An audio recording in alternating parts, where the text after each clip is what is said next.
আজ আমরা অত্যন্ত কৌতূহলোদ্দীপক একটি বিষয় the inner eye and the sacred heart বা অন্তর্চক্ষু এবং পবিত্র হৃদয়ের মূল ধারণাগুলো নিয়ে আলোচনা করতে যাচ্ছি। বাহ্যিক আচারানুষ্ঠান থেকে সরে এসে কিভাবে মানুষের ভেতরে এক গভীর আধ্যাত্মিক জাগরণ ঘটে, এই উৎসটিতে মূলত সেই বিষয়টি খুব সুন্দরভাবে তুলে ধরা হয়েছে। চলুন সরাসরি মূল আলোচনায় প্রবেশ করা যাক।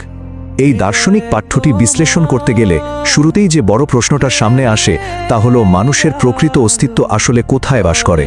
যুগ যুগ ধরে চলে আসা মানব জীবনের অর্থ খোঁজার যে সার্বজনীন চেষ্টা, এই প্রশ্নটি একেবারে তার কেন্দ্রে আঘাত করে। এটি এমন একটি জিজ্ঞাসা যা আমাদের প্রথাগত চিন্তাভাবনাকে গভীরভাবে চ্যালেঞ্জ করে। প্রথমেই আসা যাক অস্থায়ী দৈহিক আবরণ প্রসঙ্গে। এই আধ্যাত্মিক শিক্ষাগুলো শুরুতেই মানুষের শারীরিক অস্তিত্ব বা ভৌত রূপকে সম্পূর্ণ নতুনভাবে মূল্যায়ন করে। পাঠ্যটিতে খুব চমৎকার একটি রূপক ব্যবহার করা হয়েছে। বলা হয়েছে এই ভৌত শরীরটা আসলে একটা অস্থায়ী আবরণ বা পোশাক ছাড়া আর কিছুই নয়। আসল বিষয়টা হলো আমাদের অন্তর্জগৎ। এই অন্তর্জগৎকেই মানুষের প্রকৃত অস্তিত্বের স্থান হিসেবে দৃঢ়ভাবে দাবি করা হয়েছে এখানে। অর্থাৎ শরীরটা কেবল একটা খোলস, আসল সত্তার বাস অনেক অনেক গভীরে। তাহলে এই লুকানো স্তরে প্রবেশ করার উপায় কি?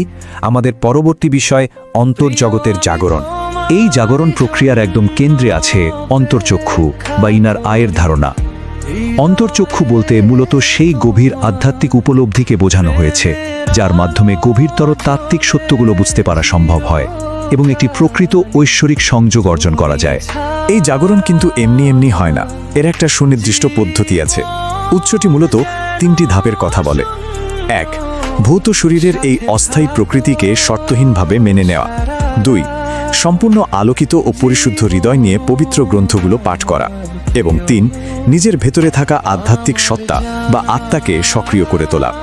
এই 3টে ধাপ একসাথে মিলে অন্তর্জগতের দরজা খুলে দেয়।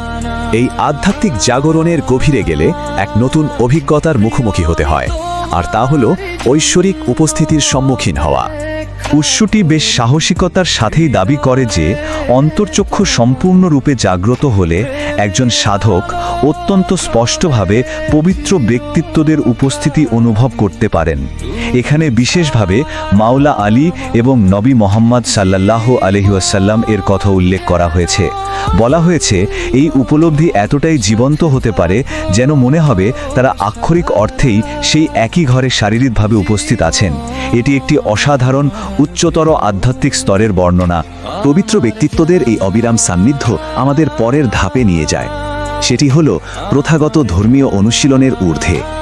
এখানে খুব কৌতূহলোদ্দীপক একটি দাবি করা হয়েছে। বলা হয়েছে যারা এই উচ্চতর অভ্যন্তরীণ আধ্যাত্মিক অবস্থা অর্জন করেন তাদের জন্য প্রথাগত বাহ্যিক শোক পালনের মতো বিষয়গুলো একেবারেই অপ্রয়োজনীয় হয়ে পড়ে। এর পেছনের যুক্তিটা হলো তারা তো সবসময় সেই পবিত্র ব্যক্তিত্বদের আধ্যাত্মিক সঙ্গ পাচ্ছেন, তাই বাহ্যিক শোকের আর কোনো যৌক্তিকতাই থাকে না। ঠিক এখান থেকেই প্রথাগত অনুশীলনের সাথে প্রকৃত বিশ্বাসের একটা পরিষ্কার পার্থক্য ফুটে ওঠে। একদিকে আছে বাহ্যিক নিয়মকানুনের ওপর নির্ভরশীল প্রথাগত ধর্ম, যার জন্য বাহ্যিক পরিশুদ্ধি প্রয়োজন, আর অন্যদিকে আছে প্রকৃত বিশ্বাস। উৎসটির মতে এই প্রকৃত বিশ্বাসের জন্য আসলে গভীর আত্মিক পরিশুদ্ধি এবং ইমাম মেহেদির শিক্ষার প্রতি অবিচল অনুসরণ প্রয়োজন, কেবল প্রথাগত বাহ্যিক আনুগত্য নয়। এবার আমরা এই দর্শনের চূড়ান্ত এবং সবচেয়ে নাটকীয় পর্যায়ে পৌঁছাচ্ছি, আর তা হল সবার ঊর্ধ্বে হৃদয়। উৎসটি এখানে অত্যন্ত বিস্ময়কর একটি উপসংহার টানে। খুব জোরালোভাবে দাবি করা হয়েছে যে মানব হৃদয়ে যদি একবার সেই চিরন্তন ঐশ্বরিক উপস্থিতির প্রতি জাগ্রত হতে পারে, তবে তা পবিত্রতায় আক্ষরিক অর্থে ভৌত কাবাঘরকেও ছাড়িয়ে যায়। ভাবা যায় এটি আধ্যাত্মিকতার এমন এক পরম পর্যায় যেখানে মানুষের হৃদয়ে নিজেই সবচেয়ে বড় উপাসনালয়ে পরিণত হয়। তাহলে একেবারে শেষে এসে একটা বড় প্রশ্ন থেকেই যায়, শেষ পর্যন্ত একটি পবিত্র স্থানকে আসলে কি সংজ্ঞায়িত করে? ভৌত ধর্ম এবং অভ্যন্তরীণ আধ্যাত্মিকতার মধ্যকার সীমারেখাটি ঠিক কোথায়?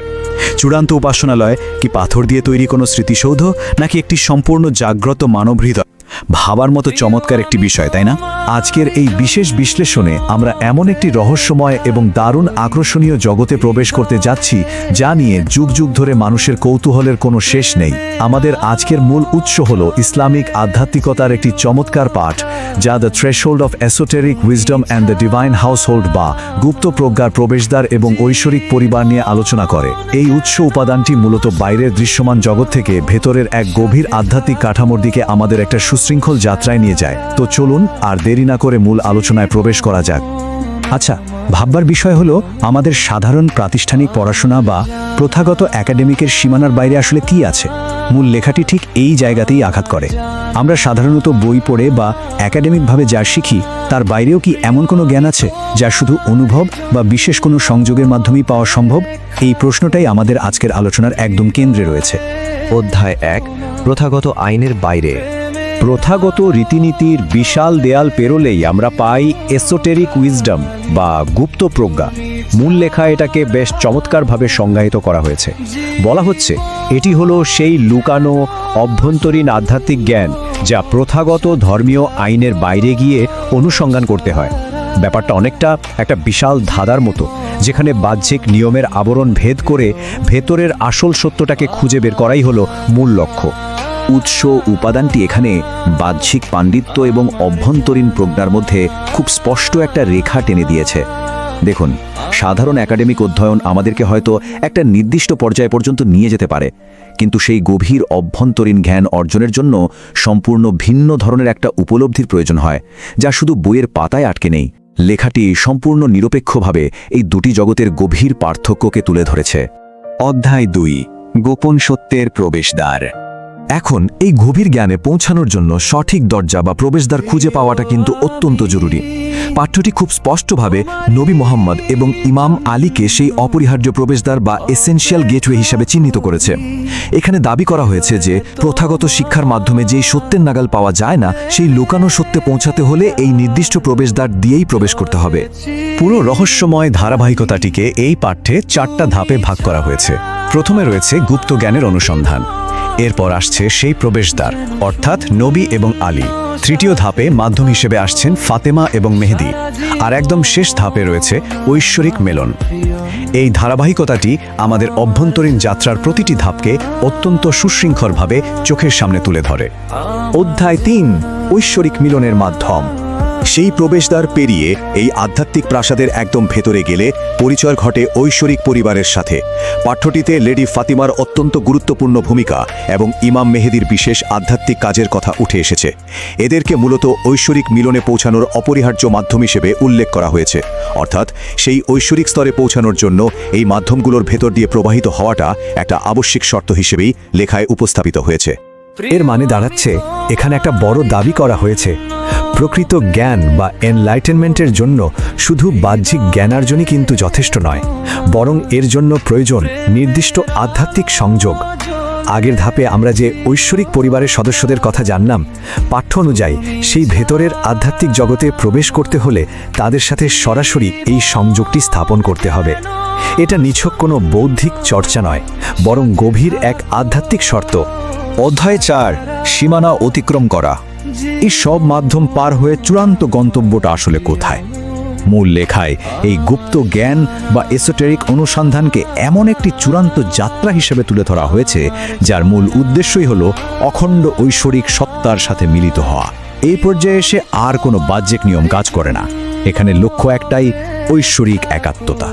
উৎসটি অত্যন্ত শক্তিশালী একটি ধারণা পোষণ করে। এখানে বলা হচ্ছে এই চূড়ান্ত অবস্থাটি প্রথাগত সাম্প্রদায়িক সীমানার বাইরে, অর্থাৎ এই ঐশ্বরিক মিলন মানুষের তৈরি সমস্ত প্রথাগত বিভাজন এবং সাম্প্রদায়িক দেয়ালগুলোকে ভেঙে অনেক উপরে উঠে যায়।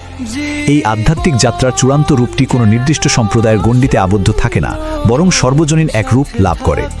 আজকের এই বিশ্লেষণটি শেষ করার আগে সবার জন্য একটা গভীর চিন্তার খোরাক রেখে যেতে চাই। প্রথাগত সীমানার বাইরে গিয়েই কি কেবল প্রকৃত জ্ঞান অর্জন সম্ভব? বাহ্যিক নিয়মের বাইরে গিয়ে ভেতরের সংযোগ স্থাপনের এই যে ধারণা, এটা আধ্যাত্মিক অন্বেষণের চূড়ান্ত প্রকৃতি নিয়ে আমাদের মনে সত্যিই একটা দীর্ঘস্থায়ী চিন্তার জন্ম দেয়। এই প্রশ্নটি নিয়েই আজকের মতো আমাদের এই তথ্যবহুল আলোচনাটি এখানেই শেষ করছি।